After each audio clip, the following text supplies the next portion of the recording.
السلام عليكم خوتي خواتاتي، سمحوا لي على هذا الغبور، راه كنكون عيانه. سمحوا لي بزاف على هذه الغيبه الطويله. ان شاء الله اليوم غندير معكم واحد الوصفه زوينه بزاف. هاد اللفته محفوره، داك اللفت المحفور خديت وحده ولا السل الحر. غنتكافى غير بهاد اللفته، غنحكها في الرقيق هذا وغندير مع العسل الحر في الصباح وغنخليه حتى الليل. واحد السيده طلبتني دابا ما بغاش تعيد من الكحبه نهائيا، ما بغاش تعيد منها. الصدر ديالها باللي كبدا تكحب، الله يحفظ. عرفتي كيجيها الردان، وحق الله العظيم ما خلات حتى دواء. انا براسي جربتها والله الا حيدت مني الكحبه وحيد مني كلشي. درت عليها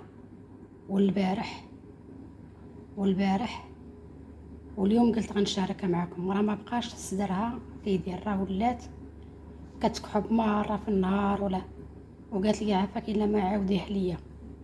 هذه مولا الدار اللي خدامه عندها نيت، مولا الدار اللي خدامه عندها.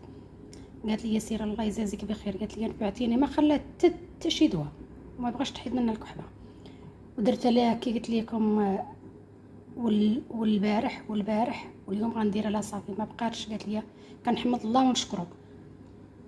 قالت لي علاش انت عندك دابا قناه، علاش ما تشاركيهاش معاهم؟ قلت لها راه غنشارك، راه الوقت ما كاينش وصافي، ومع كنت عيانه. هاد الوصفه راه زوينه بزاف، اللي عنده صدرو كيكون عامر راه اللفت المحفور. ونعاود نقول لكم ثاني، شوفي اللفت المحفور هو اللي فيه الفيتامين بزاف مزيان الصدر.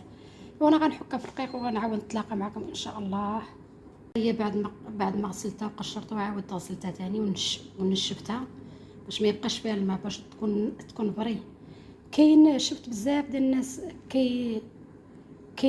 كيخويوها من الداخل وكيعمروها بالسكر. لا، ديروها مع العسل، حكا وديروها مع العسل احسن.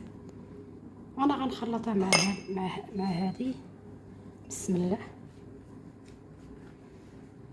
هي درت هنايا باش هاد العسل غنديرو كامل وانتم معايا.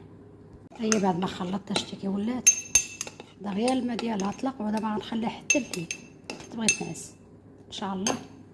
وعاد النهار شوف كي كتولي هذاك ديك المروريه غادي تطلق، هي اللي كتجمع الصدر وكتحيد منه كل شيء.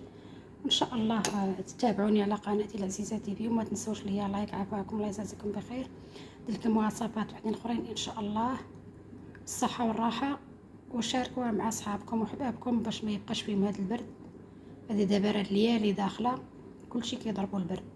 شاركوا مع غير هاديه كتجي واعره كلها بكل شيء ليها.